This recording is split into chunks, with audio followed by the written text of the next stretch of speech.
Well, good afternoon, everybody, and we are out to receive the light and let that light shine out of us through Jesus Christ.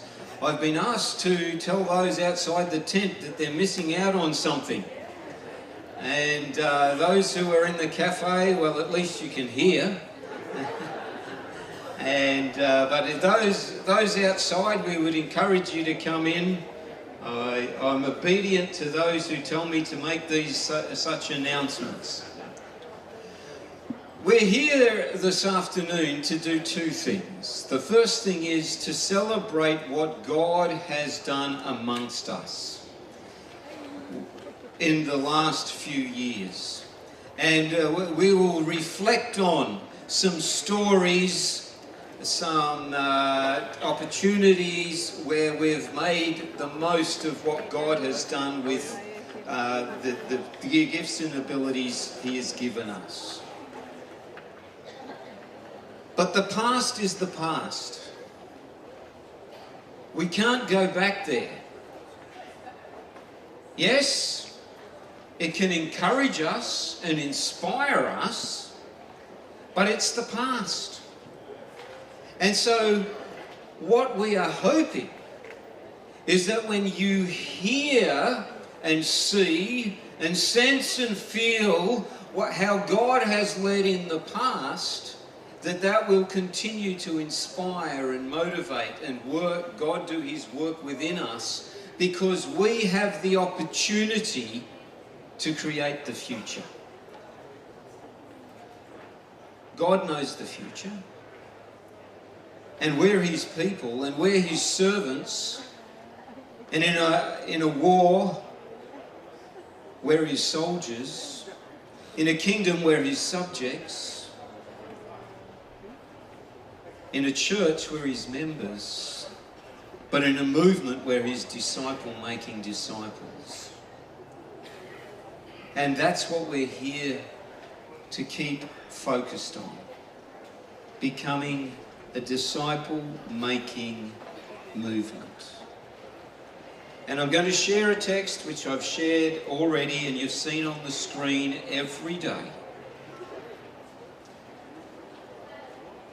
We are told by the psalmist, chapter 2 and verse 8, "Only ask and I will give you the nations as your inheritance, the whole earth as your possession." As God's people, let's keep asking. And we're asking for TPUM this year, specifically. We're asking for New Zealand Pacific and One Voice 27 next year. And Australia the year after.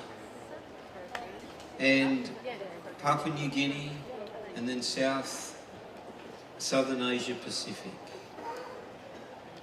Can you imagine what God can do when 800,000 Seventh-day Adventists petition God for the nations of the South Pacific? He'll be sending the heavenly angels, go and do it.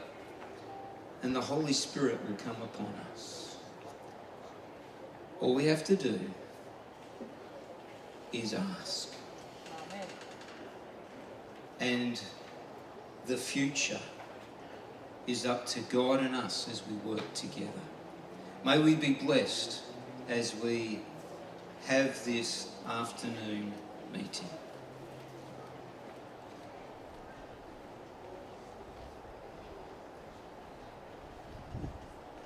I'm going to ask you, if you can, to stand with me as we open our meeting for prayer this afternoon. Our loving Father in heaven, we've been blessed thoroughly this week. Thank you for the messages that we heard this morning.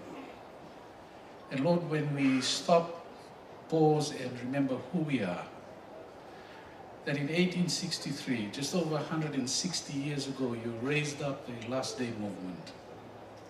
who were faithful to your calling. Within 10 years of that, Lord, they started being true to Scripture. They started sending out missionaries all around the world. We heard the other night, the angel said Australia, and the message came here.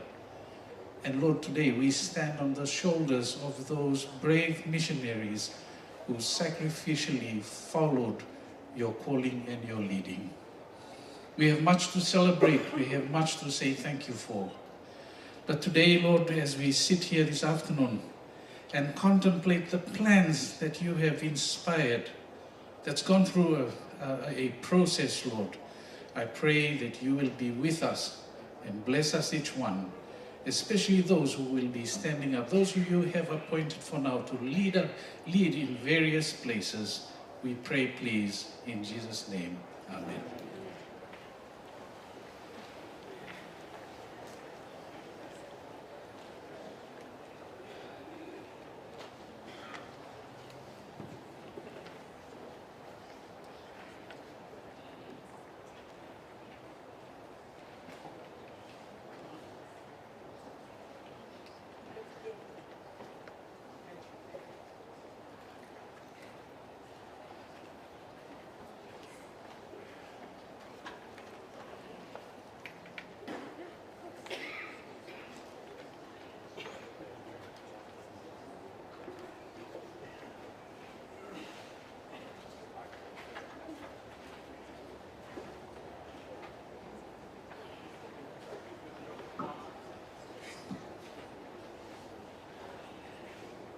Thank you so much. Good afternoon, everyone, again. Thank you so much for coming back to our tent. A very tiring day, but good to see all of you are more stronger as well. Before I invite my friends to come up and say some of the stories, first of all, I'd like to say thank you to all the missionaries that have gone up to Papua New Guinea. If you give a hand to all the missionaries. If you are grandchildren or your parents have gone up, or any one of your family members have gone up to PNG and served as missionaries up there,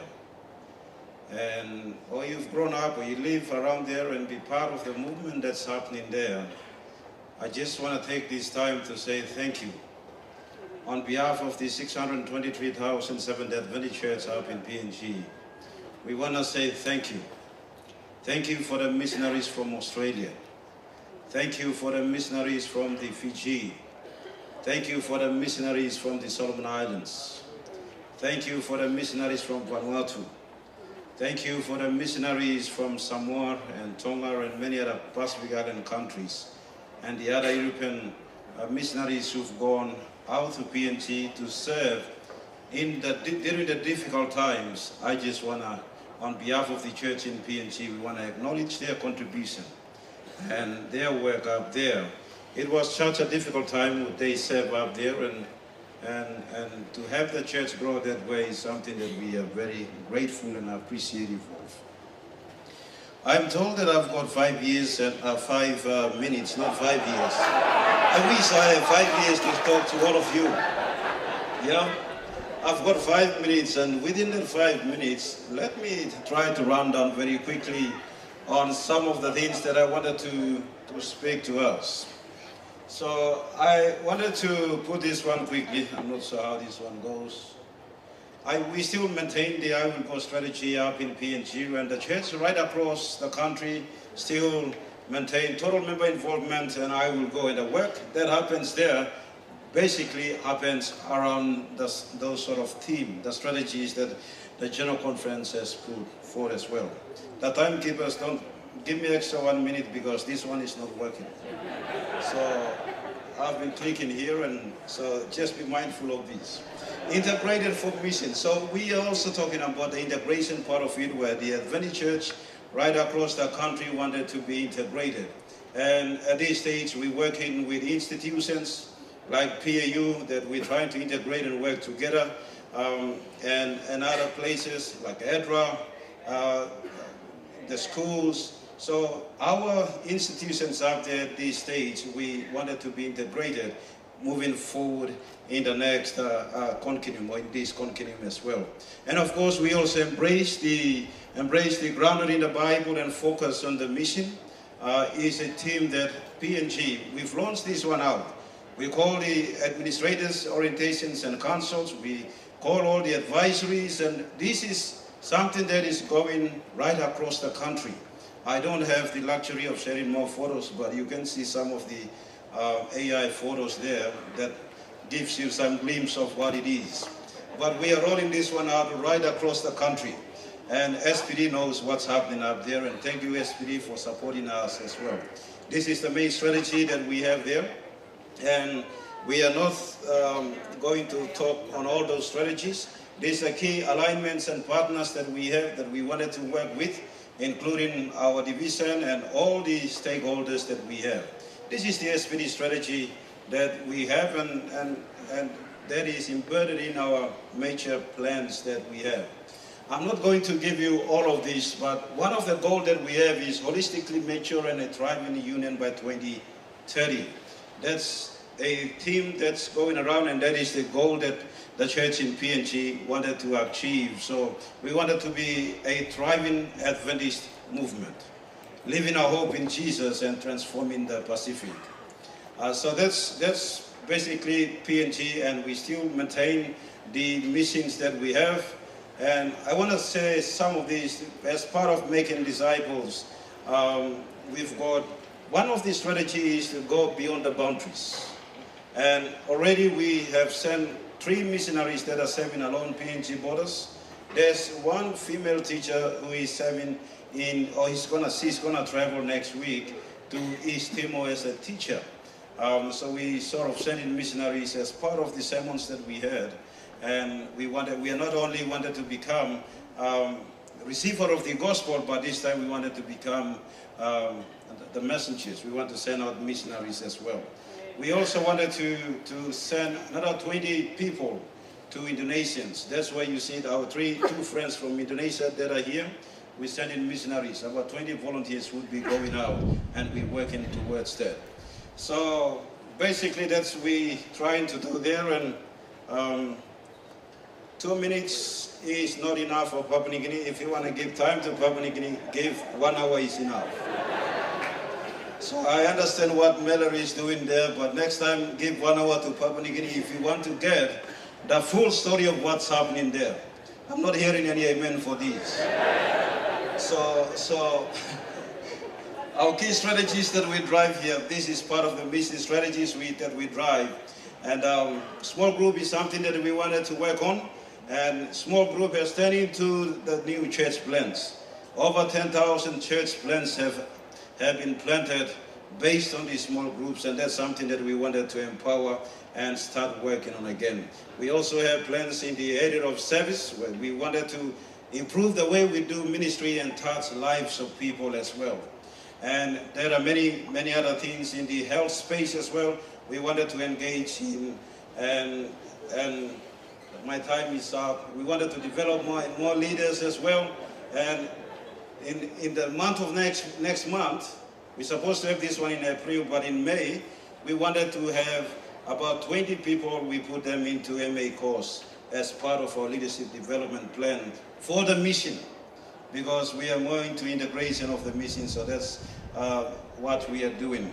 I'm not going to go into all the detail, but church in PNG needs the support of every one of us. We wanted to be part of what you are doing, and we also wanted to encourage you to become part of what we are doing as well in areas of different responsibilities. Whether it's from my friends in the Cook Islands, or my friends from Vanuatu, or my friends from Fiji, or wherever, be part of the movement that's happening in PNG, because we wanted to support what you are doing as well. We are supporting TPUM for Christ. Last week Sabbath, we have collected or make a union-wide offering collections for the TPUM for Christ. And we're going to support TPUM for Christ financially as well. When I was seated here, someone said, text me a account detail for PNGUM so that we can put some money. You wouldn't believe this, but someone just deposited 5,000 kina for the TPUM for Christ. And that's the spirit that we wanted to promote, and we're going to continue to support the missions to other part of our division and of course around the world as well. Thank you so much. I don't have the luxury of time to tell you everything. Thank you, Mele, for timing me.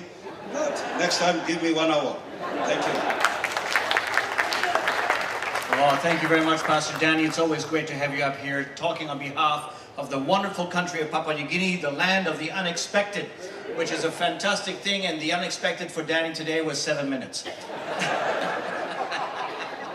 Oh, not enough, indeed. Well, a day is a year in the Lord, maybe a minute is an hour in the SPD. It is good to be here with you all today, and I know that you've all been excited about all of the amazing, inspiring stories that on mission that you've heard, and we wanted you to be able to leave understanding the alignment of all 4 unions and all of the institutions of the South Pacific, so that you knew that what we've been talking about all week is actually front and center for every single executive committee. So this afternoon, you're going to hear the strategies. You're going to hear what has happened in the past. And so there's going to be testimonies and witnesses. And Luana, you've got a Bible verse that you're going to read for us. Yes, Pastor. I want to share a Bible verse with us. We are here today, this week, for not our mission, but who? God's mission. And we want to share a Bible text with us this evening.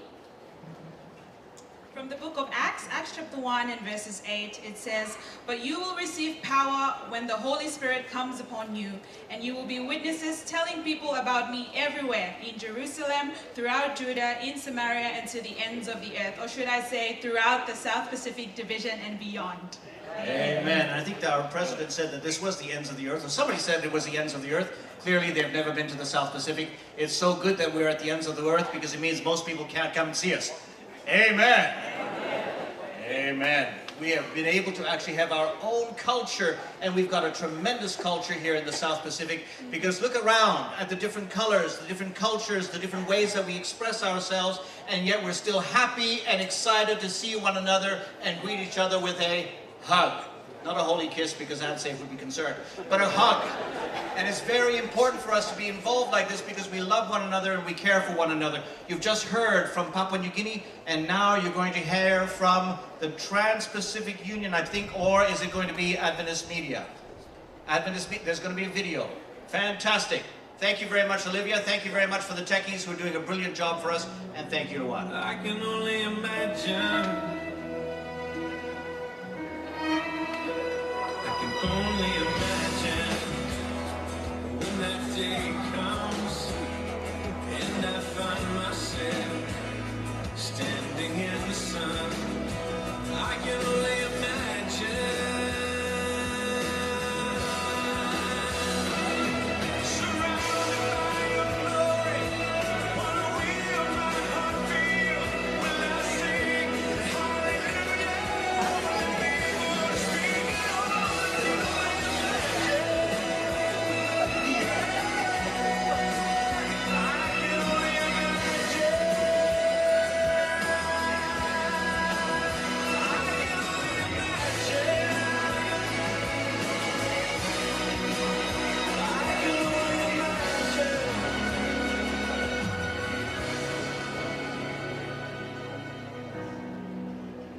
I can only imagine.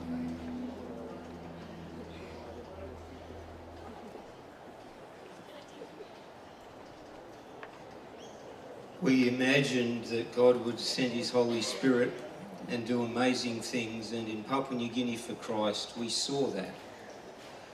And after that, everybody who was a part of it had stories, and they were sharing those stories wherever they went. When I was in Fiji, I heard stories. When I was in Western Australia, I heard stories. When I was in Samoa, I heard stories. And we captured a lot of stories and put them up on YouTube. And people said, oh, you know, they're really good. But there are still some of us who like to read. And so people kept saying, you need to capture these stories.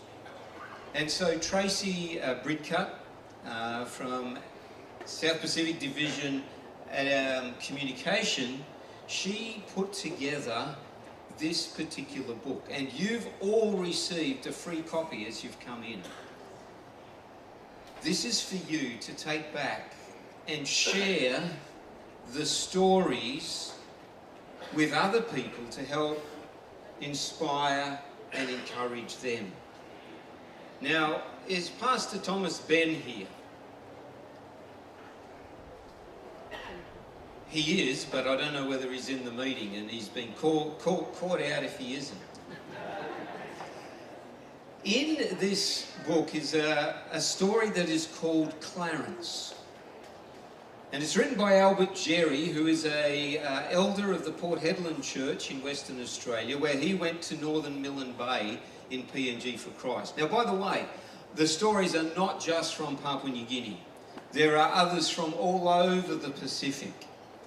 But Pastor Ben was the one who actually had a baptism of a crippled man who was blind and had a bag. And the story is here because he's no longer crippled, he's no longer blind, and he no longer passes water through a bag because what God did. And you will read, I'm not going to tell you the story, you will read the story here.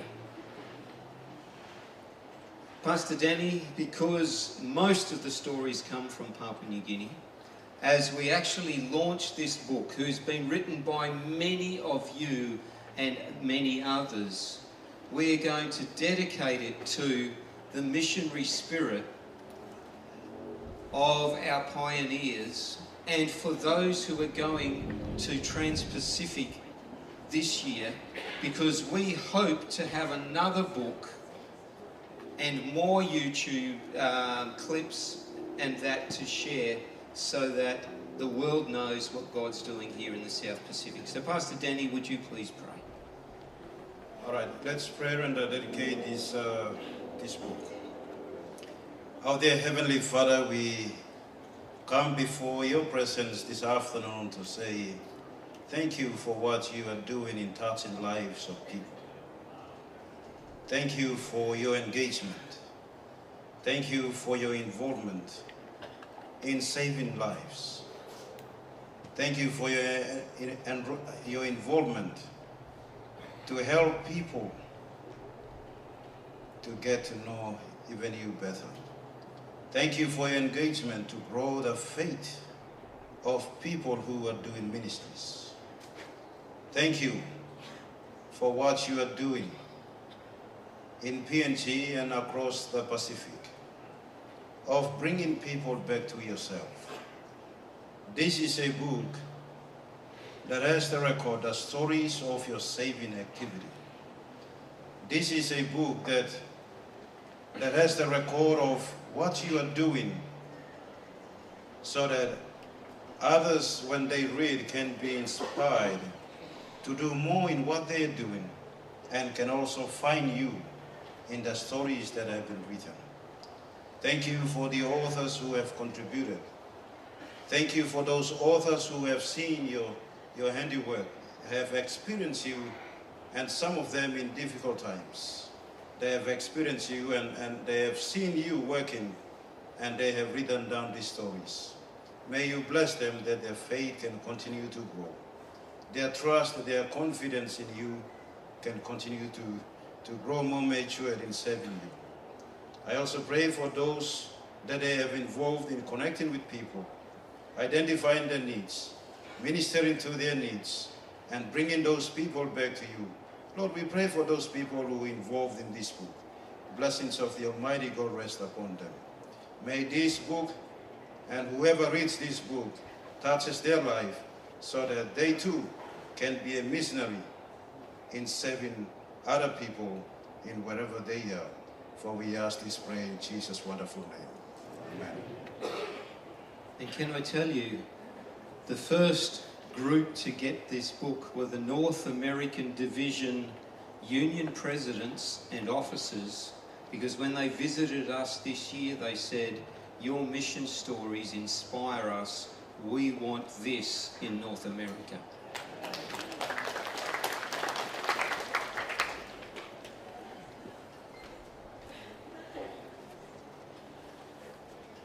bonjour tout le monde, Yorana, Kiorana, and tēnā koutou katoa from the NZPUC, to you, our sisters and brothers from the AUC, TPUM, and PNGUM. Good afternoon.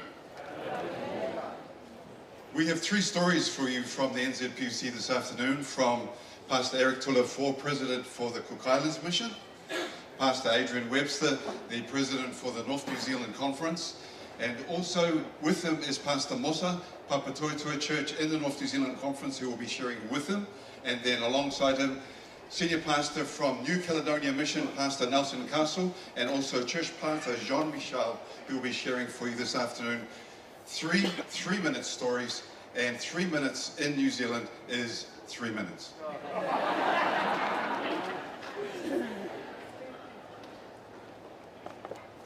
Kia ora, everyone. Okay, just a quick overview here, just so that you know where the Cook Islands is. I mean, Rarotonga, where the story comes from. I've entitled this, It Only Takes a Spark. And so, where I'm taking this story, there's lots of stories all over the place, but it's right in this place here, Aitutaki. That's where the story, Danny's smiling and Glenn is smiling because they've been there a number of times. Yeah, so that's where this story comes from. Let me just start off by introducing this papa. This papa's name is Papa Rata.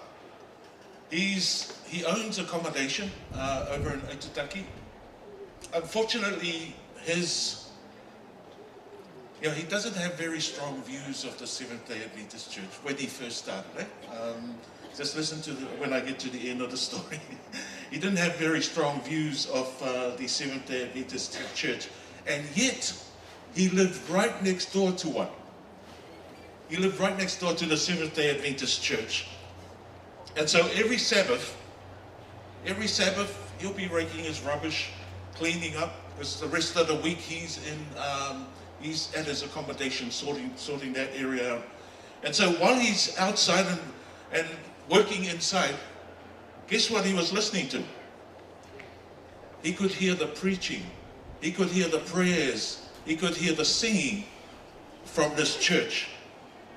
And so when he was asked why he got baptized, he simply said this, that I kept hearing the singing and fell in love with it. And I'm sure he heard the preaching as well, and he heard everything else because he's right next door to this place. And so all it took was this one spark. All it took was a spark. And at the same time, his business was on a bit of a low. But when he gave his life to God, things began to change, and even their accommodation now, it is usually fully booked when you try to get in. That spark even spread out to his family members. This is his daughter here, who also became a Seventh-day Adventist. She's now a qualified nurse. This is the son and his grandson and a granddaughter who both were baptized. And so, I just want to, since my time is up, Mark 9:23, all things are possible to him who believes. And of course, I love this from Ellen White, a soul won to the truth will be instrumental in winning others. Let me finish that there, because of my time is now up. Thank you.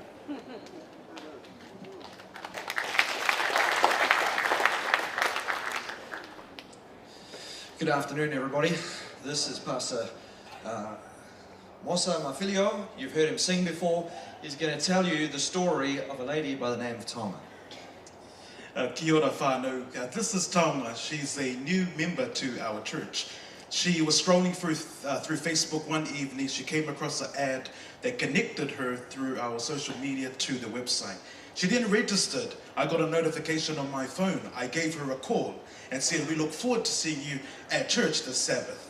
She also received 3 automated texts that encouraged her to come to church that Sabbath. She arrived. We had people in the car park waving our signs. When she then got to the door, she was led to Guest Central, received a gift, offered a hot drink, and someone in Guest Central took her in and stayed with her throughout the whole service. She then went to discussion groups, and then she went back home, but it didn't end there. 72 hours, we give ourselves as pastors as well as the elders to give her a call and say, we look forward to seeing you back at church. 3 days later, she received a visit from an elder.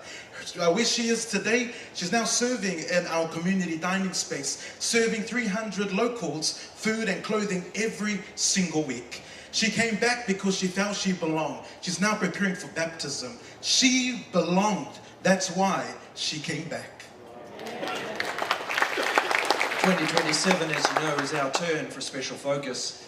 What we will consider the great win is to see a culture change, a culture in which we mobilize every believer in our territory to adopt their God-given calling as disciple makers. This is our key focus. This is what we desire to see, is a movement of believers who become disciple makers, no longer dependent on pastors and elite communicators that we know as public evangelists as our primary form of winning people, but people using their lounges, using their dining room tables, using their refrigerators, using the local coffee shop, using their everyday interactions on sports fields, using every interaction in every place as a representative and ambassador of Jesus Christ, engaging people in conversations about life that lead them to a friendship with Jesus. This is what we will consider the biggest win in our territory. Not just the large accession of numbers, but rather an actual shift in the culture so that believers become disciple makers.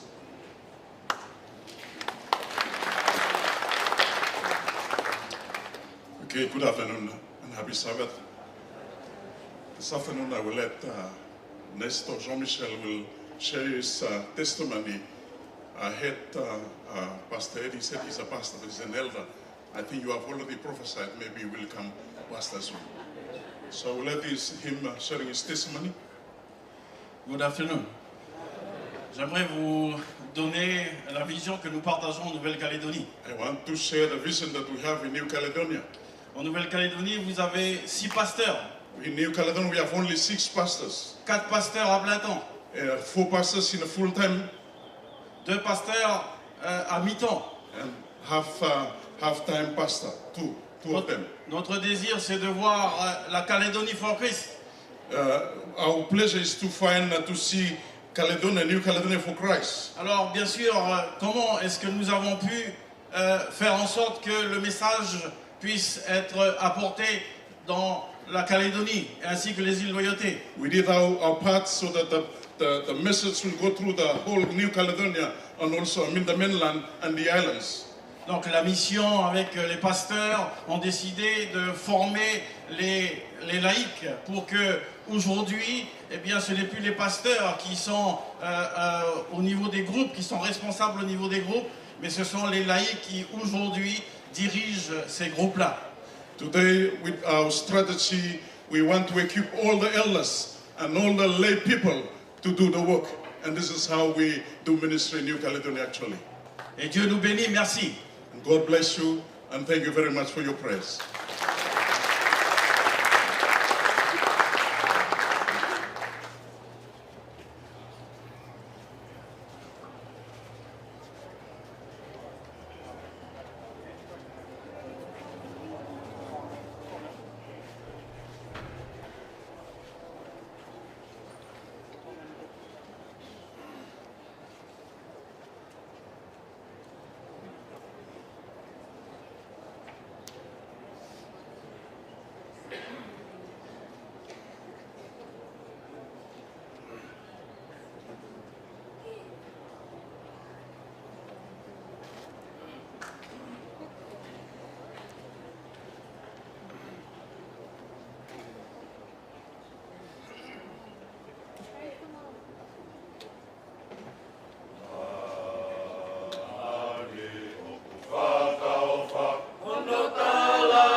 Well, it's good to be here sharing a little bit about mission.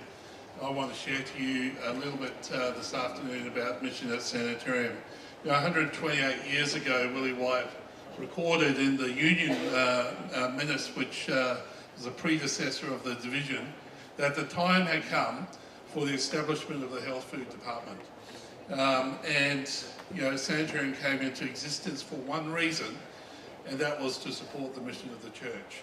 Overall, 128 years later, I want to tell you that is still the case today, and that we are still supporting the church. We're not alongside it, we are not separate from it, but we're a living expression of the church's mission in this world.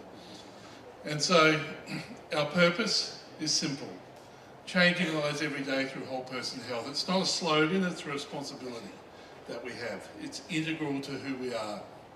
We believe health is more than just physical well-being. It's about wholeness, it's about restoration overall. We believe that when we're focused on purpose, then God will abundantly bless us, and let me tell you, He does. You know, and we bring this to mission to life in a number of ways, through the food that we do, through the health education we provide, through the crisis care programs that we support, and through capability development that we support around the church overall. And so, you know, some of our statistics, you know, are great reading. You know, we do 2.6 billion serves of food a year. You know, we produce 3 million individual Weet-Bix a day. We produce over 1 million individual up and goes a day, 500,000 litres of non-dairy milks a day. You know, 98.5% of our product is a 4-star health rating or greater that we do, and we support.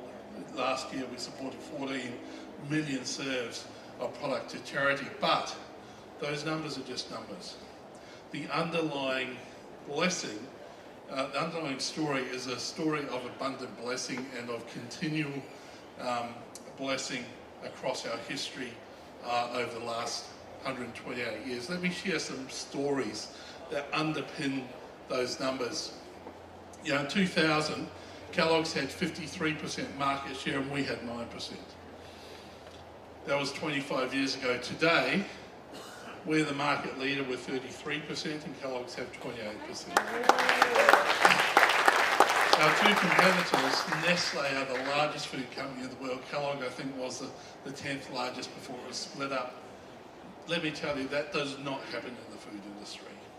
Someone as small as us to take share out of the largest food company in the world. That doesn't happen with our blessing. You know, in 2000, we were the 5th entrant in 2020, that should be, sorry, we're the 5th entrant into the cafe plant milk market. Today, we are the market leader with over 100 million turnover in this area. In the year 2000, we sold just over $5 million of Up and Go, and this year we will sell in excess of $300 million of Up and Go. In 2022, we had a warehouse problem. Our rapid growth meant that we had stock distributed across 5 different warehouses across the Central Coast. And then we had to solve it, and we had a fortuitous conversation, which indicated that the Singapore owners of a warehouse right across the road adjacent to our property might want to sell. It was a warehouse that was filled with Mars product. We would have liked it, and we knew Mars wanted to release this, to renew their lease overall. We quietly contacted the Singapore owners and negotiated an off-the-market transaction with them and purchased that property. It was by far the cheapest option that we had to solve our warehousing problem. Not only that, because it was adjacent to our property, it actually saves us millions of dollars a year in transport costs of stock from our factory to our warehouse. And why? Because we produce 1 pallet out of our Berkeley Vale factory every 22 seconds, 6 days a week, 24 hours a day. And so there's a lot of product that goes through there. The tenants, Mars, had failed to renew. They were wanting to renew. They failed to progress. We bought it. We turned up. We suggested they needed to find a new warehouse. We weren't friends for a while, but we are again now. A story of blessing. In 2004, we had previously in the 90s invested in the UK business. It wasn't going well. I came in as CEO. I was a young CEO, inexperienced, probably didn't know what I was doing, still don't probably. But I felt it was making a loss, we needed to exit. I prayed about it, we invested a lot of money. I felt that it was the right thing to do, even though we took a significant loss. And I said, God, this is your money, it's not mine. The business then had a revenue of $2 million, was making a loss. In 2023, that same business was 40 times larger, 82 million sales. And guess what? And I can tell you, this will take half an hour to tell you the story, but we purchased back for less than we sold it in 2004. And after we purchased it, we found that there were some assets that we could sell that we actually got our purchase price back in full. We effectively got the business back 40 times greater for free. We moved from a 7-day production week to a 6-day production week. We're faithful to the Sabbath. The team on the ground there said, you're stupid, Kevin. We had to walk away from customers because we couldn't supply them. I said, don't worry, we'll sort it out. Now, 2 years later, we produce 15% more product on 6 days than they were producing on 7 days. And the business is highly profitable. In 2009, we settled a machinery lawsuit in Canada as part of the deal. We picked up a business in India, a soy milk business. And today that business is the market leader in plant milks in India. This year it will grow by 40% and it's strongly profitable. In 2015, a fortuitous connection meant that Weet-Bix was placed on a table of a famous soap opera in China, watched by 300 million people. Today, we didn't pay a cent for it. Today, Weet-Bix under brand Nutribrix is the #1 selling online cereal in China. In the US last year, we've got a business up there, the food show in California. One of our church members from Melbourne who was on the stand saw a Walmart badge pass our stand. We wanted to get in and sell into this area. And they stalked this person for 2 hours in the show by finally getting up courage to go and talk to them. We found out that this person was the very buyer that we needed to talk to in Walmart. We brought her back to the stand, sold our products. Last week we produced 12,000 cases of product to go into 4,000 Walmart stores in the US. Not only that, we were a late entrant into the US. We had other competitors that we've been dealing with. And over the last 12 months, we've seen tariffs go on BioLife, we've seen Mykonos go into bankruptcy, and Kraft Philadelphia have had a manufacturing problem, and they've rung us to say, can you pack our product? So again, we're seeing blessing there. A former staff member who was talking to someone at a social function, not a church member, and that person at the social function had just watched Blue Zones, said, you need to go and talk to Sanitarium. You need to go and talk to them about their health programs. They rang us up, they rang me up, reached out to me, and I said, yeah, sure, we'll come and have a chat. We've now signed a primary health network to provide services to them, and that network want to use it as the model to roll out those services right across Australia. And just yesterday, our team had meetings at the White House and at Capitol Hill in Washington, DC to discuss how we could use our health programs to work with the US government on improving community health outcomes. The meeting was scheduled for 30 minutes, 2 hours later, they would keep going, and the concluding statement was, we want to make this work. Guys, that's just a few of the many, many stories I could tell of blessing. So this is not Sanitarium's story alone, it's the church's mission. We live it every day. We live it in the community through food, through education, through care. We steward this with gratitude and responsibility. And I just want to thank you for your support. It's very much appreciated. You are working with us and helping us bring to life the mission of the church. Thank you.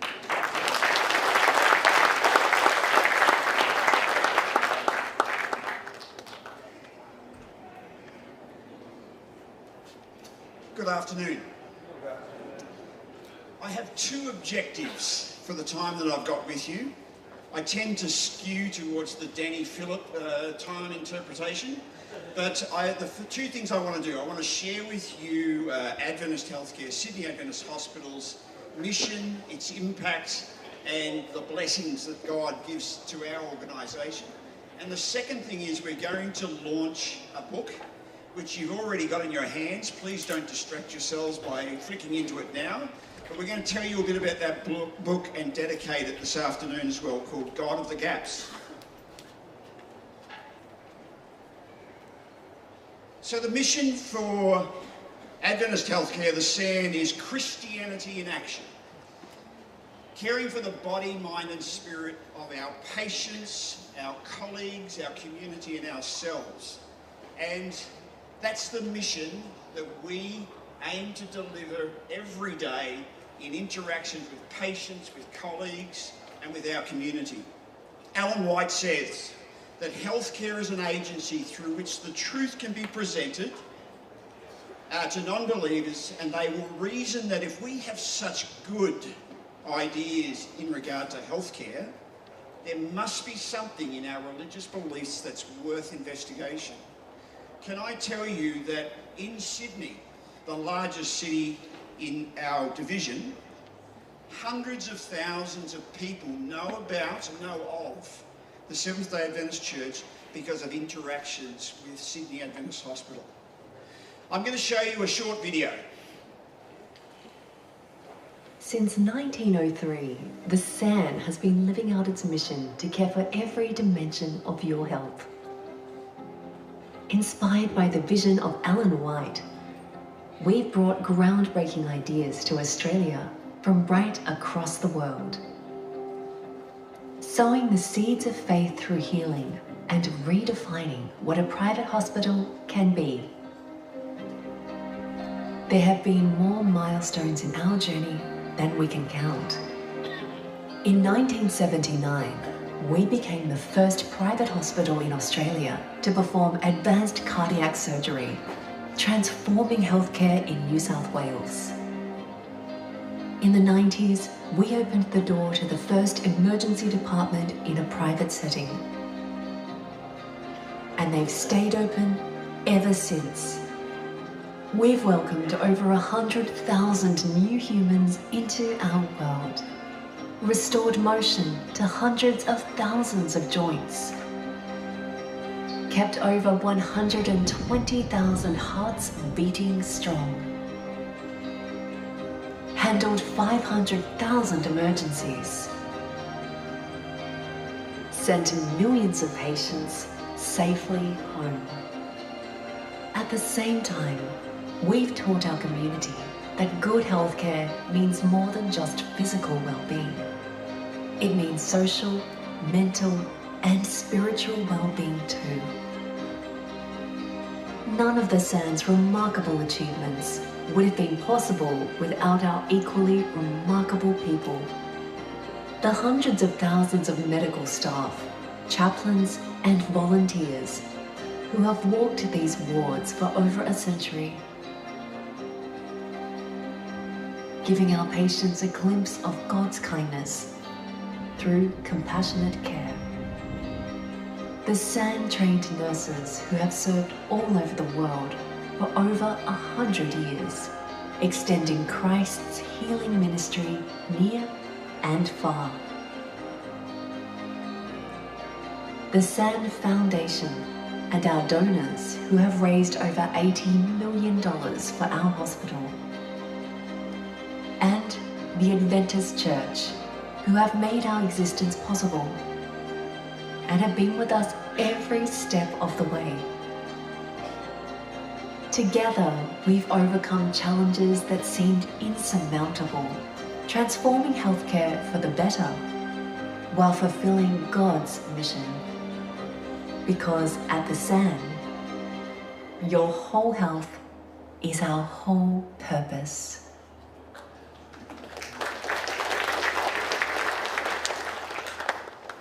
So how do we integrate our mission into every day, into all of our interactions? You can see the themes called out there, but there are a few things that I did want to mention. We obviously have a strong partnership with Greater Sydney Conference, who are represented here as well, in terms of and their support for part of our chaplaincy program. You heard on the video our nurses training, which started as a hospital program in 1903, and in 1980 moved to a university program with Avondale University, and continues still to produce fantastic quality nurses who love that training experience. And also, we, in terms of the things that we do in terms of our values and how the actions that we drive to support those values. The SAN is a centre of influence. You heard my mention about the number of people that we engage with. It is one of the largest urban mission fields in our division, and is completely aligned with the Global Church's strategy around mission to the cities. Some statistics, and I know that people who came to the booth were both impressed with the technology, and we've had lots of national media coverage around some of the firsts in country in recent weeks. But what I would say to you, great technology, great buildings are important, but it's really the personal interaction that happens every day. And the people who come to us in various states of uncertainty, anxiety, through to crisis, and the care and the love of God that they're exposed to. I thought it was important that I mention Open Heart International is a voluntary surgical program that has been commenced at the SAN in the mid-1980s, 85, and continues to this day. And I had the privilege in the end of March to go up to Port Moresby General Hospital, and we performed a number of surgical cases in collaboration with the local medical teams on congenital heart problems. And you can see this young child. They were aged between 4 and 14, all had open heart surgery. And this child is able to, a day after their surgery, having their chest split open, graphic I know, but the ability to blow bubbles, soap bubbles out of this device is a great way to do your physio without actually realising it. The team, again I'd point out on the bottom right, we worked with the health professionals in Port Moresby, a number of who are Adventists, and it was really great to be able to be introduced to those people and hear their experiences. There was a small number from Australia, from Melbourne, Sydney and Brisbane, who give their time, their leave, to be able to do this sort of work. Obviously our spiritual care services, chaplaincy, is one of our most powerful ways to demonstrate God's love and the hope that he produces for us, or he provides to us. I've got some numbers there, but I think that this is about chaplaincy and that mission or that ministry of presence that they provide to patients, to families, but also to our staff. 2,500 staff, 350 plus volunteers, people from our community who give their time to support the organisation, and also our medical staff. Some of the really powerful things have happened. You may not draw the bow here, but we run a palliative care program, and it's not infrequent for a parent to be dying and for them to have a child of an age where they're planning their wedding, but they really want that to happen with their parent to be able to participate. So things like weddings, baptisms, funerals. Many people who pass away at Sydney Adventist Hospital as part of that cancer journey also don't have a faith connection or a personal relationship where they feel that they can go to organise a funeral service, and our chaplains become that for them. We run a clinical pastoral education program. It is the only one in this form across the South Pacific, where we're training chaplains to service healthcare, aged care, education, prisons, military, and it is a fantastic program. And here's a graduating group from recently, and we're very proud of this program, and we know that we will see this transition to places like PAU, etc. as well. Now, the book, God of the Gaps. Dr. Stenoy Stevenson is the author, and he is not able to be with us today. He was here on Tuesday afternoon evening, but he had to return to Sydney because of a family health emergency. And I'm hoping he's watching online, and we're going to try and do justice to you, Steve.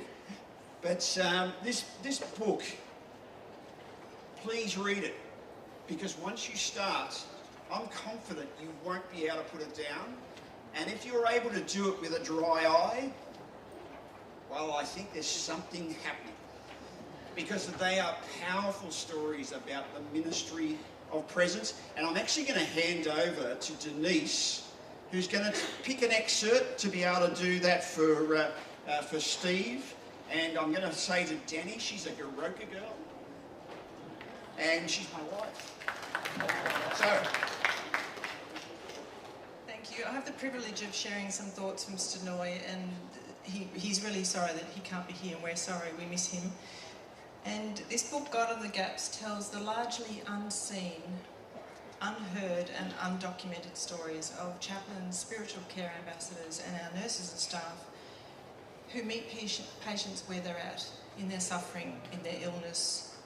And hospitals can be a place where faith and illness and healing intersect.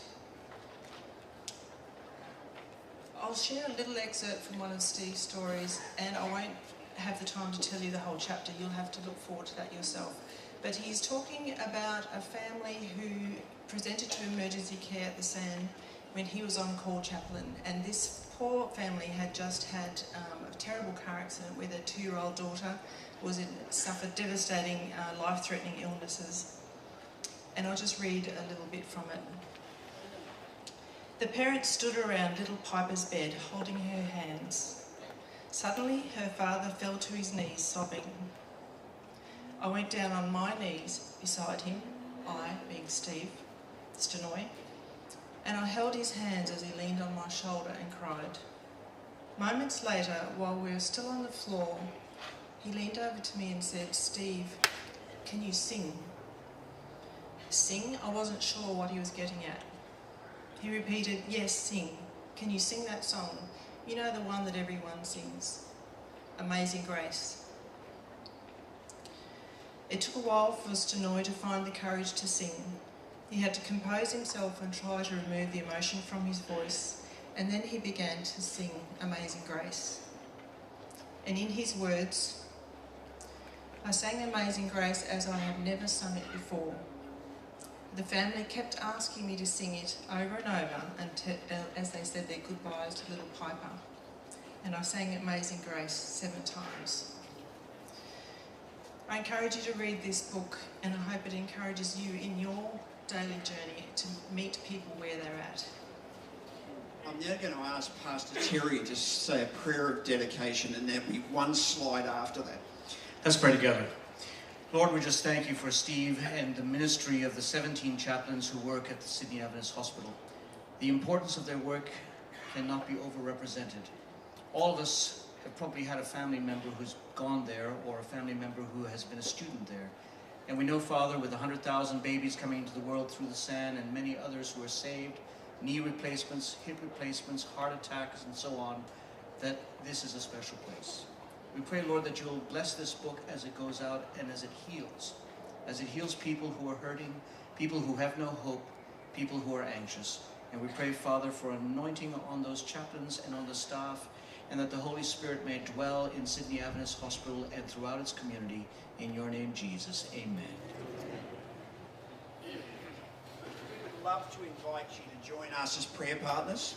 There's an email address up there. Send the email and you'll be included on a circular that goes out. You can ask for things you would like to be prayed for, as well as we will ask for things as well. Thank you so much for your time, and thank you for God's rich blessings.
Well, welcome to the Australian Union Conference. In our 7 minutes, we're going to take you on a journey across Australia. You've already visited Northern Australia when Simon talked to you about Tennant Creek, but now we're coming down to Queensland, where we're going to find Pastor Brett Townend, who's the president of this conference, the South Queensland Conference we are right now. Brett, your minute. Thank you, everyone. It's been wonderful to be able to host you this week, and I hope you've had a wonderful week, as I have, as we've all shared together. South Queensland has a slogan, shaping for mission. And that's to remind us that everything we do needs to have a missional outcome, and we need to shape what we do to be more effective for the mission that God has called us to. By God's grace, last year we had 316 baptisms, which in PNG standards is not very many. But I'm happy to say it's the second highest number that we've ever had in South Queensland, so praise the Lord for that. Yeah. Some of the methods of outreach are very traditional. About 6 months ago, my wife, Ray, was pulling up in a car park at a shopping centre, and before she got into the building, she was greeted by an elderly woman who said, "Can I give you a book about Jesus?" And Ray said, "Oh, yeah, I'm a Christian. What book have you got?" And she was handed The Great Controversy.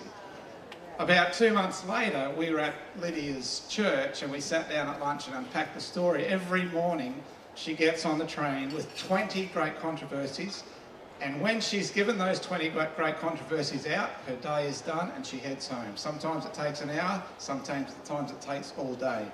But the fact that she's 81 years old and that English is her second language doesn't stop her, and so we too can say we can go. Another church decided there was a community hub, a very high homelessness area. I'm the host conference, we can go a bit longer.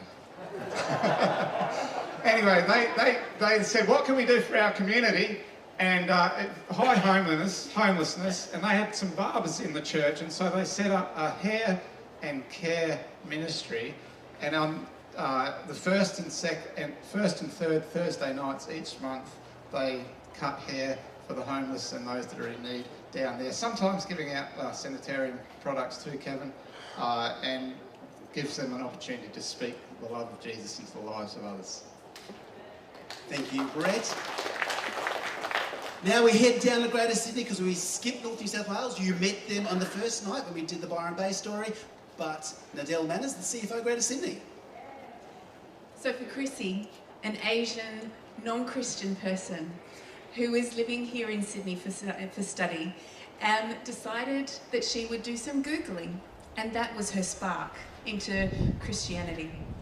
What was the fanning of the flame was a wish, and it was a birthday wish. Her husband said to her, "What do you want to do for your birthday?" And she said, "I want to go to church and have a birthday cake." So they looked at what date her birthday was, and it was a Sabbath. They Googled the churches in the area and went, there's not many Christian churches open on a Sabbath, but there was one. And that was Dundas Seventh-day Adventist Church. And for Chrissy and her husband, they walked into the Dundas Church, warmly welcomed, sat down and had church, and then were invited for lunch. And her husband said, "We have lunch, but where's the birthday cake?" And then, after lunch, the leader said, "We've got, every week we celebrate some birthdays. Who has had a birthday this week?" And a couple of hands went up. And then they said, "And who has had a birthday today?" And Chrissy, for the first time in an Adventist church, had no idea what Seventh-day Adventist meant. She put her hand up, and that was her fanning of the flame. She stayed that Sabbath, she stayed the next Sabbath, she stayed the following Sabbath, and was baptised November 2024. And that, my friends, is mission integration. Sorry. That's the Dundas Church. But this, we head out to South New South Wales next, out where our capital is. But in Griffith, you'll find our intern, Billy Obatiah. Thank you, Pastor.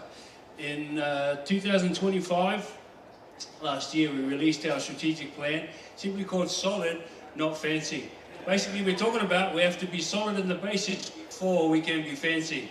You have 5 points here. We went to prayer, worship service, Bible studies, care, and serve. So the last one I want to share with you, point number 5, is the Adventist Community Services, ACS, Love Your Town. Running off the success of this program in PNG, our brothers and sisters there, we decided that we needed to do the same thing.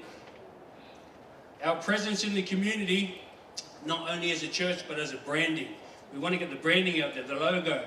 So every time somebody sees that logo, they want to know that they can come to the church to safety. They want to come and approach us with something. That's all about the logo. Sorry, the branding. This is our go-to, Mark 16, verses 20. The officer's making me nervous here because he's already given up my time. Now let me give the last few words to a testimony here. Thank you, guys. We're so grateful. We love you. You are so beautiful. We're from the bottom of our hearts. We've never had so much help in our lives, and this is just so good So to see. heartwarming. So good to see there's still good people in this world. Still good people in the world. Talking about good people, meet Pastor Darren Croft. He's the president of Victorian Conference if you go down below New South Wales. You can do that. Melbourne, Australia's biggest city now. And the best city. Fastest growing city in the country. Over 100,000 people move into Melbourne every single year. Out in Melton, in the west of Melbourne, it's right on the fringes. It's a high crime area. One family, one pastor decided they would plant a church. This is in a little place called Cobblebank. New buildings everywhere, lots of empty fields still. This is what it is, just a little bit down the track. Second story, this church I want to show you is the Church of Long Warren. How long ago? Yep, go to the next one, Brendan. Last year, this church was on the path to being closed. The pastor and the church, those that were left, just a handful, prayed, fasted, got serious. I want you to see what's there today. They've had their first children's story in 10 years, and in the next few weeks they have 8 baptisms happening in that church. It's a little country town, half an hour out beyond the fringes of Melbourne. God is moving. We've got so many stories like it, but we've got a big challenge. We need your prayers. Thank you. Thank you, Pastor Croft. If you head to that little dot below, it's Tasmania. Dr. Jeffrey Parker, President of Tasmania. Yes, thank you. On the screen, you'll see a church that's this year 101 years old. But 3-4 years ago, the conference was really concerned about the church with only 2 to 4 people coming on a Sabbath. They put a new Bible worker in there, Bible worker and his wife, and in those 2 years, there are now around 40 people attending. But the really neat thing is that on the first weekend of February this year, they went to church and this woman walked in off the street with 4 children. And those 4 children were from ages 12 down to just over a baby. And then the church actually invited them with passion to come back again. Next week, the partner came and the 5th child came, and they've been coming ever since. And when they're ready, God sends people. Thank you, Tasmania. Head to South Australia before we get to the west. Drew Nowicki is on the executive and a district director there. South Australia. Yes, I speak for all the bomb shelter churches. I come from a little church in the hills in Adelaide.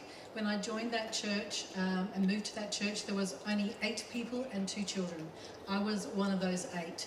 It can be depressing and frustrating and tiring when you have a small group.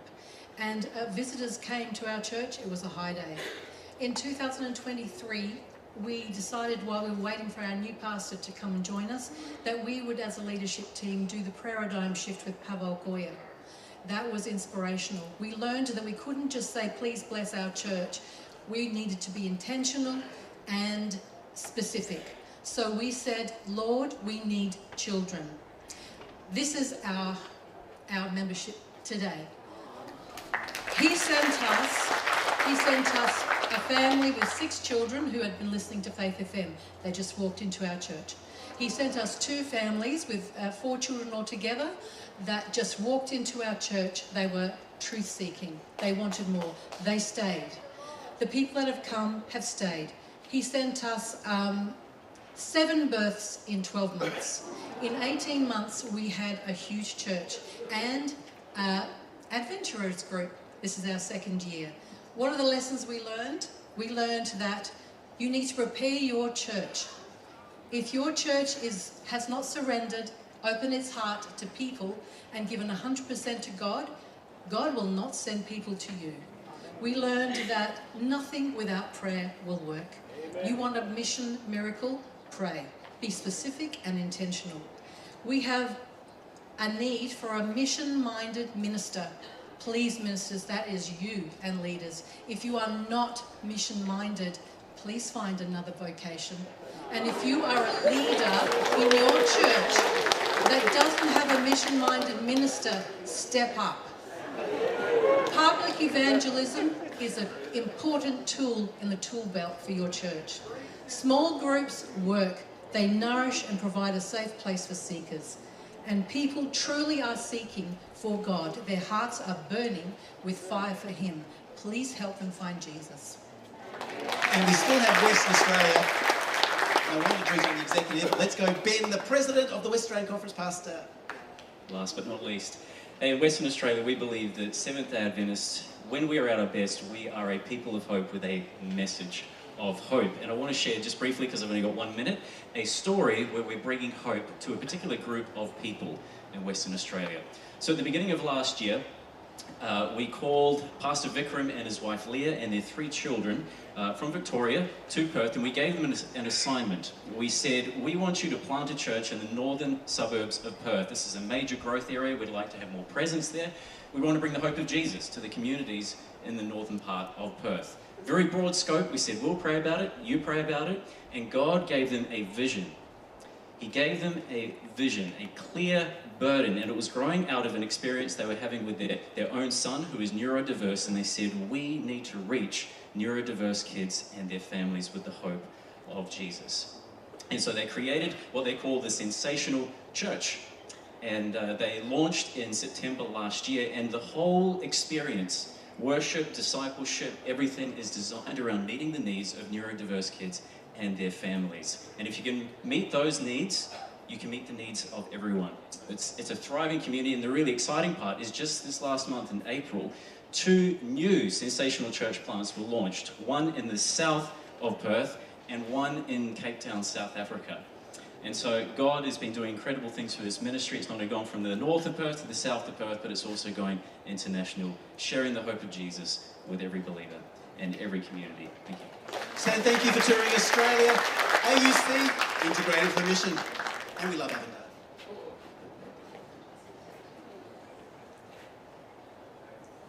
Great to be here. Thank you very much. I would just put in a plug for Adventist Education, and would just love to add, along with all the other ministries referred to or mentioned in the last few days, Adventist Education, with its centre around redemptive love shared to communities who are attracted to our schools, to our institutions, is making a huge contribution to the growth of our church and the community's awareness of our church. Over the last few years, if we could define in just one sentence what Avondale has been doing as a journey, it would be Avondale for Christ. We started down a renewal process. Glenn, you've been a very significant part of leading that. Francois, you're just over there as well. This would not be possible, can I say that? I want to affirm the division for their, not just their purposeful, intentional desire to see this place work, but their tangible commitment to it working. We're working on a very decisive plan. It's built around, first and foremost, the students having a positive experience of the institution. At the very heart of that positive experience is our spiritual master plan. That master plan is designed around the idea to take a student from even maybe being sceptical about the value of an Adventist education or sceptical about what Avondale will deliver, through to being involved, through to being a participant, Bible studies, and then ultimately ready to do something that will make a huge difference. So I want to just show you a couple of little things of what that amounts to. We dusted off a really, really fabulous motto. This motto goes back to 1924, a greater vision of world need. And as we started to talk with our staff about this, they not only wanted to say, what do you mean by a greater vision? And then we also said, what do we mean by the world and its need? We were surrounded by a lot of people who have come from a climate that has been described over these last couple of days, the entitlement that comes from the post-secular lifestyle, the lack of purpose, the having everything you could possibly want.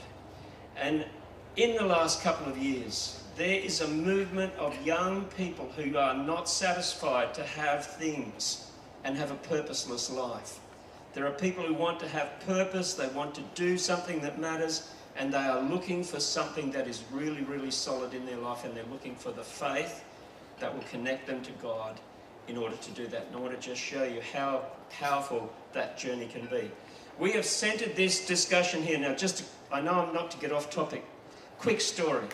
I was asked, along with a couple of people from Avondale, I was then the Division Education Director, to go to Canberra to meet with politicians, to meet with other faith-based institutions. And we were surprised at how much interest there was in Seventh-day Adventist education.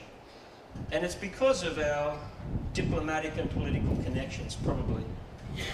But they came into the room, and I was surprised to have more than 2 or 3 people come into the little workshop I was asked to take, and I talked about the fact that Adventist education is founded on a redemptive relationship with Jesus. It's about making sure that it's holistic. It's about making sure that it trains people to be thinkers, not merely reflectors of other people's thoughts. And I wrapped it up with just a little statement that Ellen White shares, that true education is preparation for the joy of service now and the higher joy of service throughout eternity. It is my true belief that service will be the economy of heaven. Service will not feel an obligation. Service will be done out of a loving heart because it's just the happiest we can be. At the end of the meeting, a couple of the politicians were asked at the front row, what did you get out of that meeting? And let's just say that the politician, the Senator, Jimmy, you're going to play her part, and she pointed at me and said, I got out of this meeting that true education is the preparation for the joy of service now and the greater joy of... So what I want to say to you is you never know where something you say will have influence that changes people's thinking. Let's not think Adventist philosophy, Adventist theology is not having impact. All right, we've only got a few minutes. There's a really unique irony when it comes to well-being. The best thing that you can do for yourself and your personal well-being is to do something for someone else. To look at the needs of the wider world and to do something about it is probably the most meaningful life you can have. Think about what you can contribute, what you can give, and you'll be surprised what you actually have that you can do for another.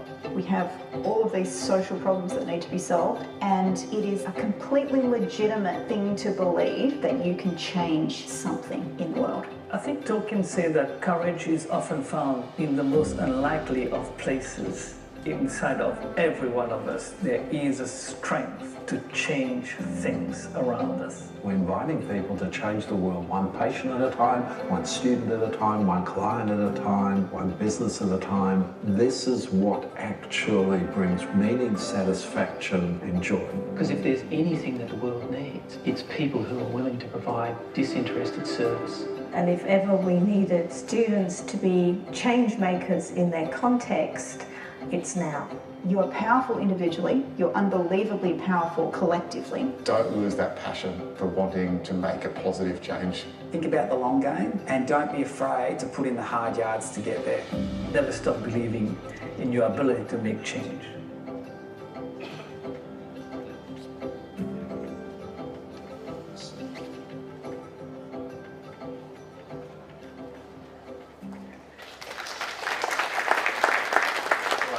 Just want to show you one quick thing. Last year, across Australia, there was a whole issue around social cohesion, and we were asked to participate along with the other 42 universities in a racism survey. We just got the results very recently. Glenn, I think I've shown you, but not too many people have seen this. If you just have a little look at this, this is a spider web that is really, really important. This shows you where Avondale fits in terms of students' responses on areas of belonging, safety, respect, inclusion and support. The blue line is Avondale. The red line is all the other universities averaged. Yeah, wow's the right thing to say. I want to say to you, you can be confident that Adventist education makes a difference. That is 3 standard deviations of difference between what we're able to do now, and we are just getting better and better at this. I want to just introduce Calvin, who's going to talk about some of the service activities we're involved in, and then finish with a little snippet from one of our students. It's one thing for us to say what we're doing, it's another thing for our students to share the same thought. Hey, thanks, Malcolm. Just very quickly, Greater Vision of World Needs put into action means students have been in all of these countries over the last 12 to 18 months. Tonga, Fiji, Solomon Islands, Thailand, Nepal, Cambodia, Laos, the USA, Canada. I'm not sure that Melbourne qualifies as a country, but Melbourne, Brisbane likewise. And just recently at our North New South Wales big camp, we had something like 150, to be honest, there we go, something like 150 students involved in ministry and service all across North New South Wales big camp. So we're really proud of the fact that we instill in our students service and mission practically lived out as they participate in all of the activities on campus. I have one thing here though, that we want to take our brand a little bit further around the world in the Greater Vision of World Needs. So Pastor Kohler, this is your time. It's time to be an Avondale student. Hopefully this fits. I expect to see this in the GC. Thank you very much. Come here. Very good.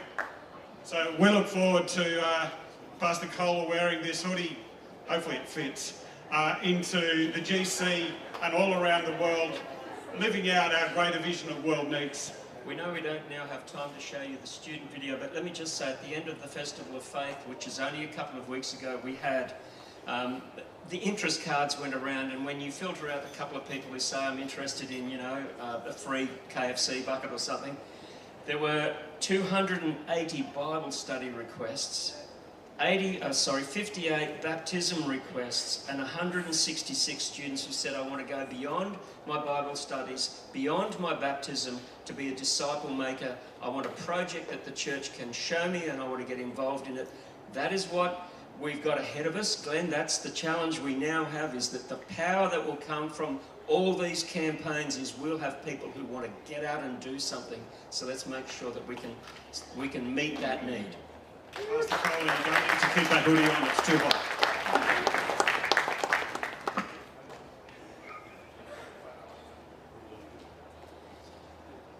The Pacific Adventist University, or PAU, commonly known, was established 42 years ago. Following an inspired dream and vision by our forefathers, the church leaders, to establish an institution that would provide training for missionaries for the Pacific. So we served from the humble beginning of a handful of staff, 120 students, to now a thriving, a vibrant, competitive institution of 1,900 students today. We have 200 about Pacific Island students, and we are growing that number every year to reaching probably about 30% of our students being Pacific Island students. We have a short video that will show how we are a thriving institution to ensure that we focus on the mission in the Pacific, in the training of young people to serve God. Thank you.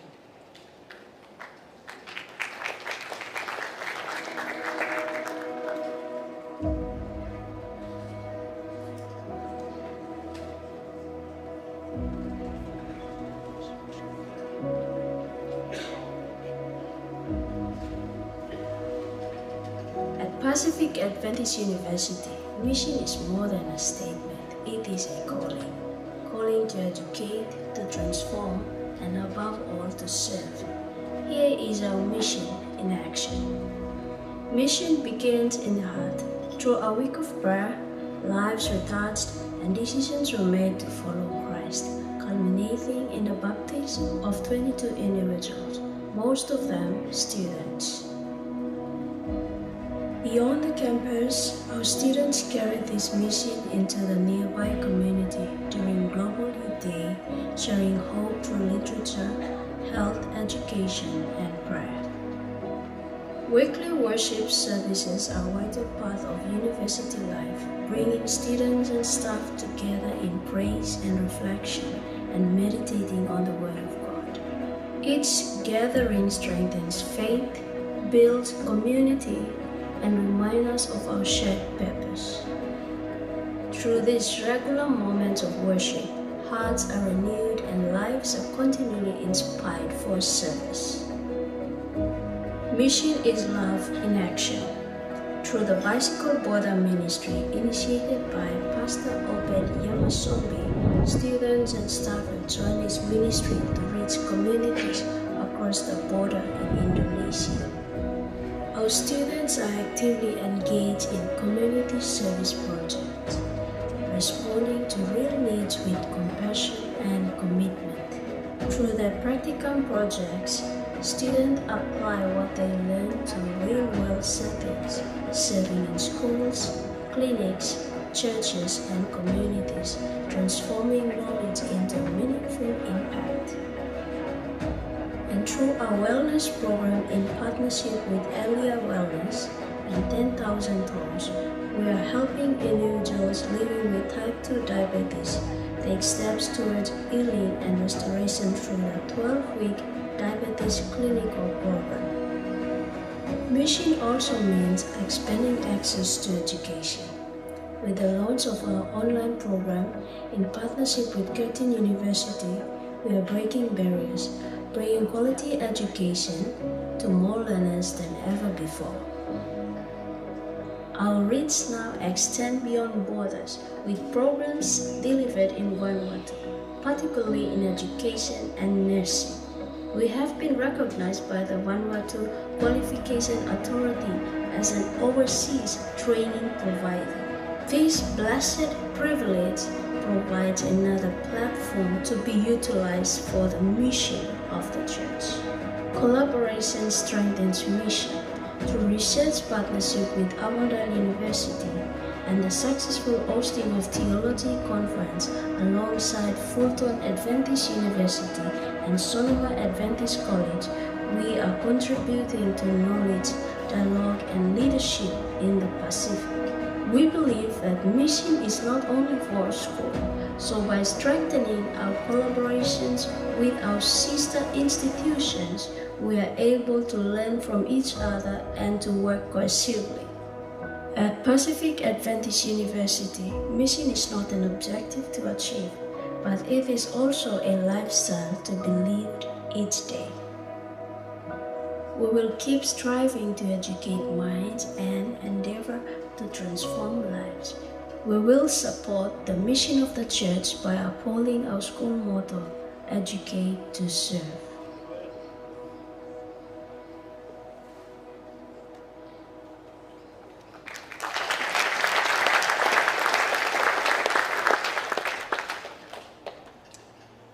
I believe as you listen to the stories from our unions and the institution, I believe there is a stay within us in this meeting to go out and continue in the mission. I would like now to take you as we looking forward for the TPUM for Christ that is coming up shortly in 2 months' time. I would like to share with you this afternoon some of the very important information that we need to note as together as SPD supports TPUM for this year. Briefly reflecting on our strategic plans for this curriculum, I will not go into detail. Obviously, we would like to ensure that we align with the General Conference and also SPD in our plans that we would like to envision and carry out throughout these 5 years. We would like to ensure that every initiative fits discipleship, every system supports mission, every member is mobilized for mission. And our vision for this new curriculum is living a Christ-like life to make disciples. This 5 years, we would like to put emphasis, continue in the area of disciple making. And for these 5 years, we would like to make priority in ensuring that each local church makes church planting a project of church planting in their local church. But it is what we envision as we move on throughout these 5 years. Yes, you've heard, been shared throughout these meetings, TPUM for Christ 2026. I would like to share with you some of the very important information.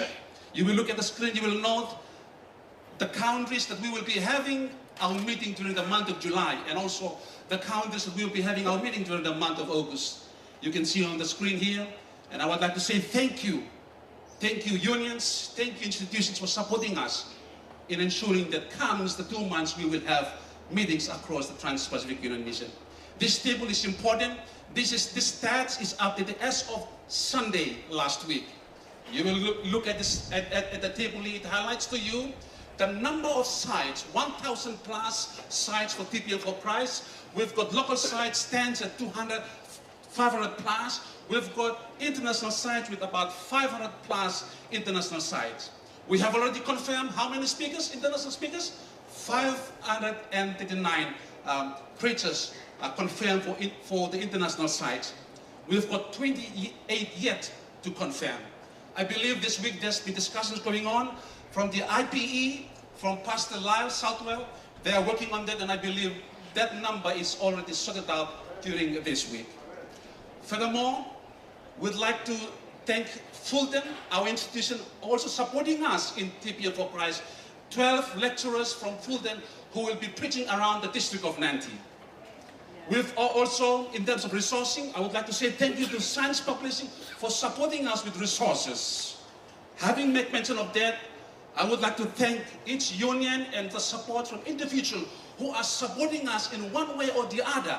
And I would like to appeal to all of us, if there are resources, if you would like to support, please do support TPUM for Christ comes the month of July and August. We will be using this resource, Horizon of Hope, the Mysteries Revealed. We've taken this resource from, it is written, and in addition to that, TPUM Health Department and Family Life are preparing additional resources that will go in line with the series of meetings that we will be conducting. Okay? Another exciting news that we would like to inform the church this afternoon is this. We are working with ACMS and the team of Adventist, SPD Adventist Technology. They're ensuring that interest, new believers who comes for our meeting are captured in this app called Tribe and also ACMS, so that we ensure that this proper nurturing and follow-up happens after the meeting. We have given a time frame to all the unions, to all the missions in TPUM, and they are working on that. I would like to assure you, international speakers who are coming, our missions are prepared to receive you when you arrive at the ground. Steering committees are tirelessly working, ensure that you will be accommodated, you will be received well, you will be looked after, and also what? Ensure that your stomach is looked after when you come for TPUM for Christ. We have launched an initiative, 100 Days of Prayer. If you haven't joined, I would like to appeal to all of us to join in and plug into the 100 Days of Prayer. Please go into our page, TPUM page, join us. There's videos that have been released every day. Join us in the 100 Days of Prayer leading up to our meeting starts July this year.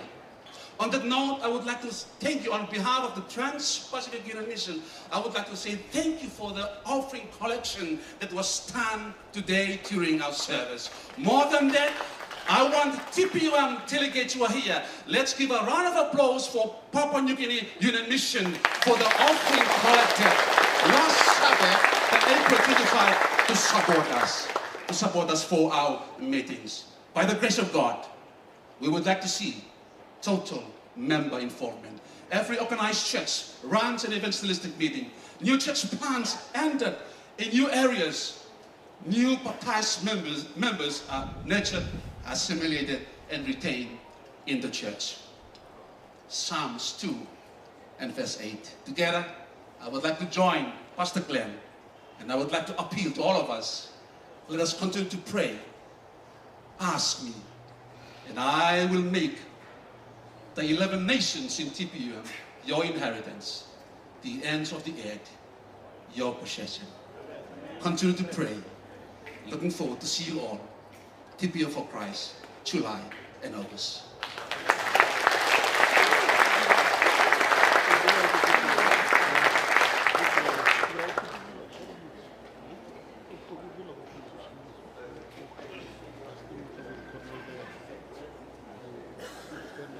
So, Pastor Urban, we've been sitting and listening, and Pastor Maveni's always got lots of challenging questions for me, and he may have some for you.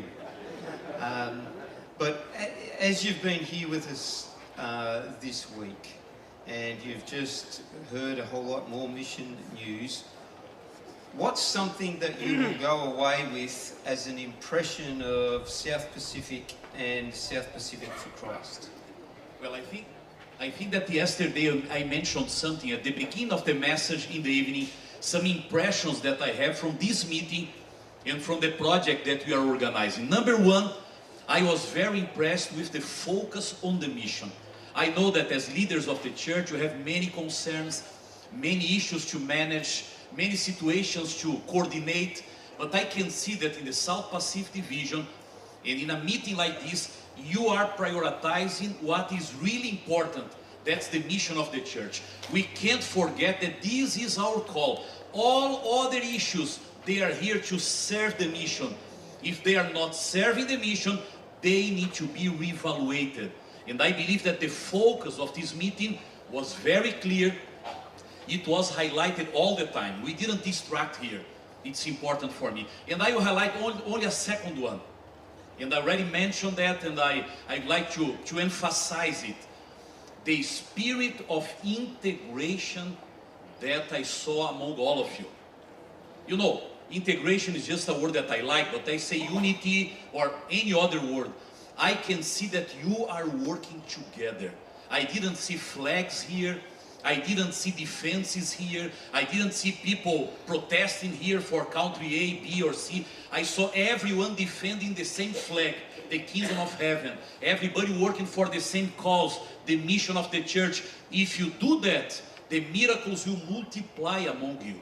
And these two elements were vital, and they called my attention during all the meetings. I have many others, but these two impressed me a lot.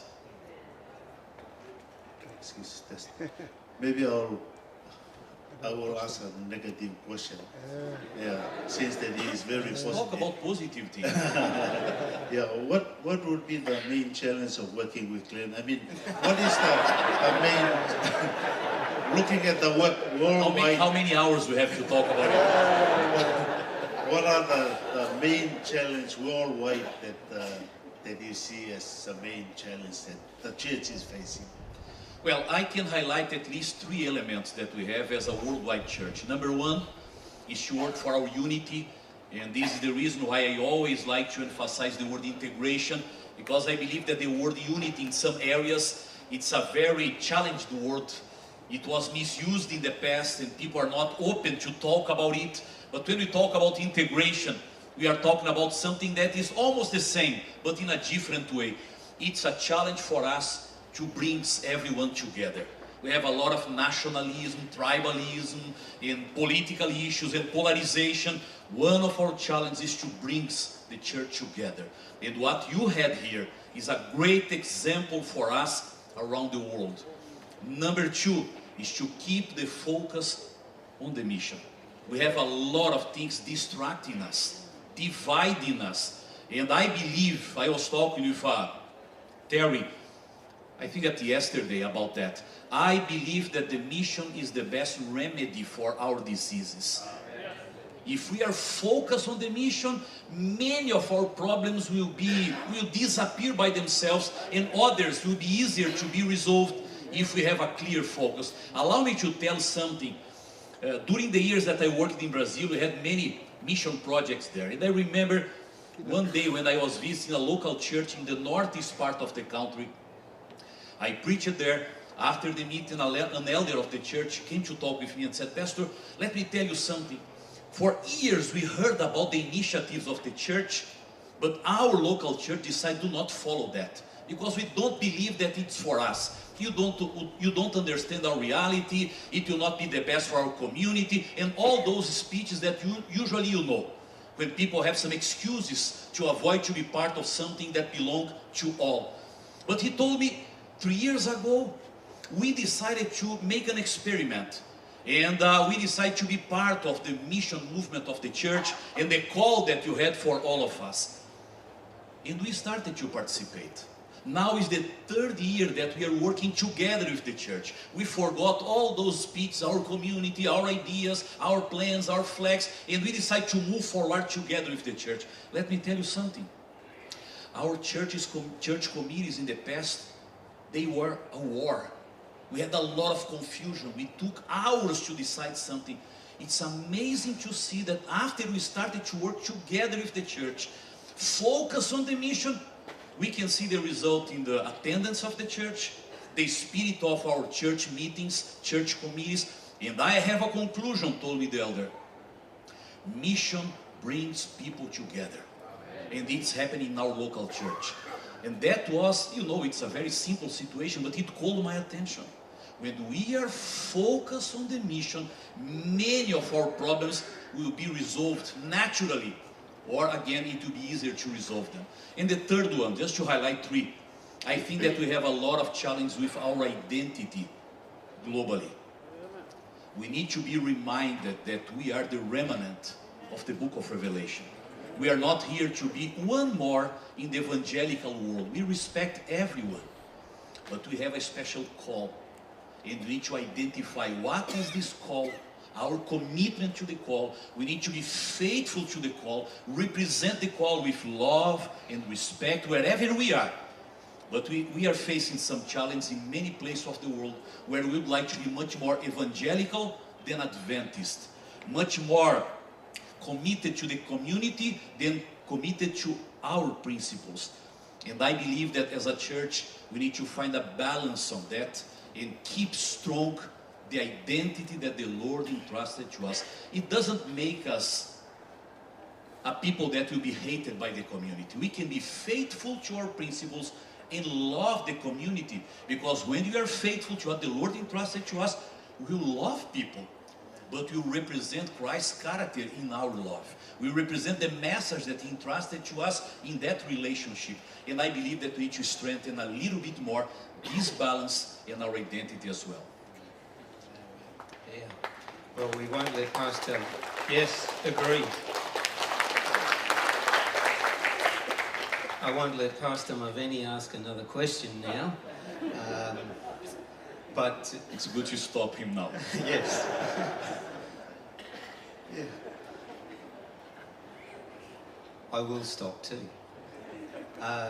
Pastor Kohler, you will have one more opportunity in the evening program to talk to us just a little, but this is the last opportunity that you have to actually pray for us, and I would like to invite everybody here to stand, and that you, Pastor Kohler, could pray for South Pacific for Christ and One Voice 27 as we move out from here.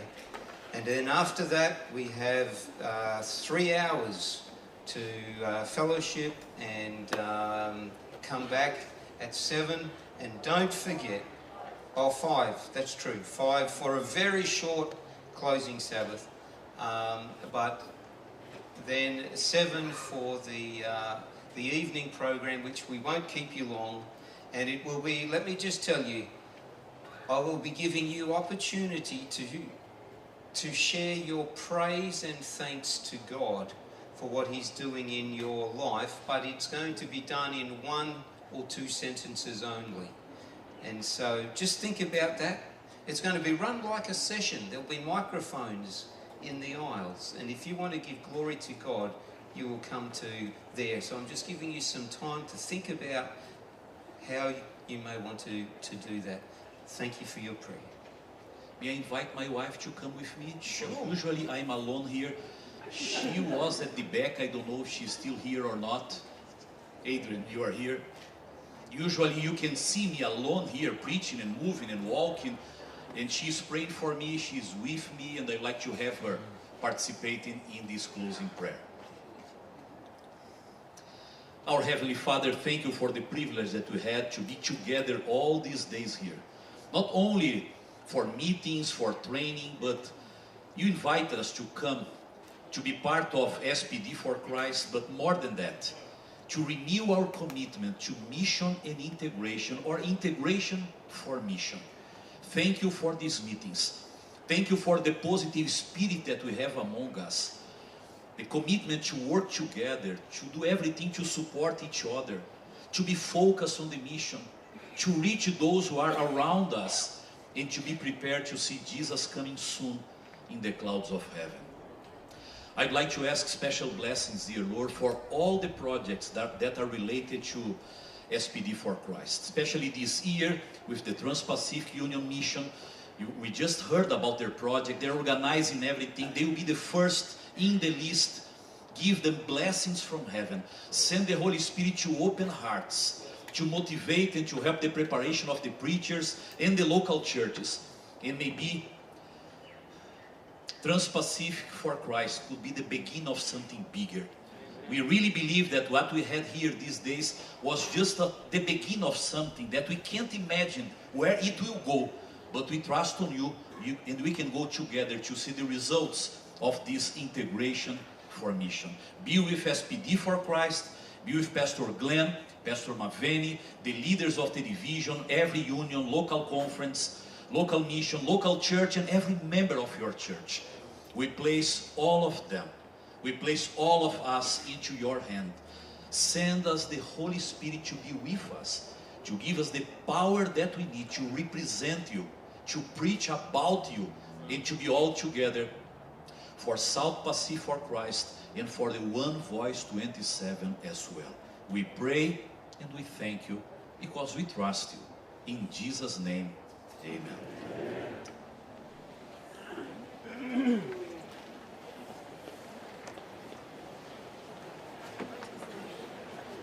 Well, Pastor, praise God for his work moving in the South Pacific Division. Thank you to all the presenters this evening and to the union missions and the local churches. We'll continue to keep each other in our prayers as we move forward for SPD for Christ, and pray for boldness. And as Pastor Edson said, focus on Jesus and focus on the mission. Amen. And we're going to your country, aren't we, Luana? So we're looking forward to all being involved with Trans-Pacific for Christ. We've got a few announcements for you so that you're fully aware of what's going on. First of all, the Fiji mission would like all of its delegates to meet over here on the left-hand side at the end of the program. The AUC delegates, please come to the stage for a group photo, those of you who are part of the AUC. The kitchen wants to let you know that tomorrow morning you need to come to the kitchen before the first bus leaves so you can pick up your breakfast. So at 5:40, what a good time, huh? All of you are doing the Walk for Life anyway, so at 5:40, just come over and grab your breakfast and make sure that you have it before you go on the bus. Some people have been told that there's a first bus at 3 a.m. No, that is incorrect. 6 a.m. 3 buses at 6 a.m. If you miss it and you have a flight before 10 a.m., well, business belong you. We love you. Welcome to Australia, but please do not go hide and walk about. Secondly, people are asking where they need to return their sleeping bags. You don't need to return your sleeping bags.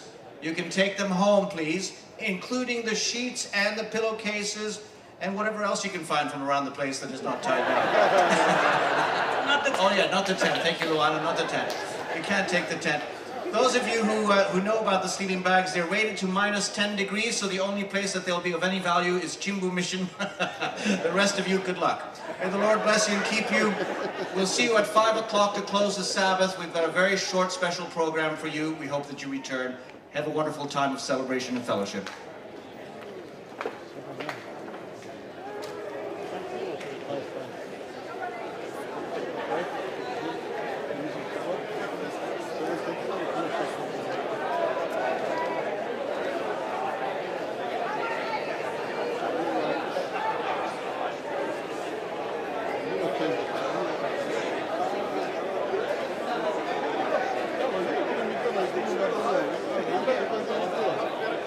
Gracias.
first thing tonight? Thank you very much. Yeah? Thank No you. worries.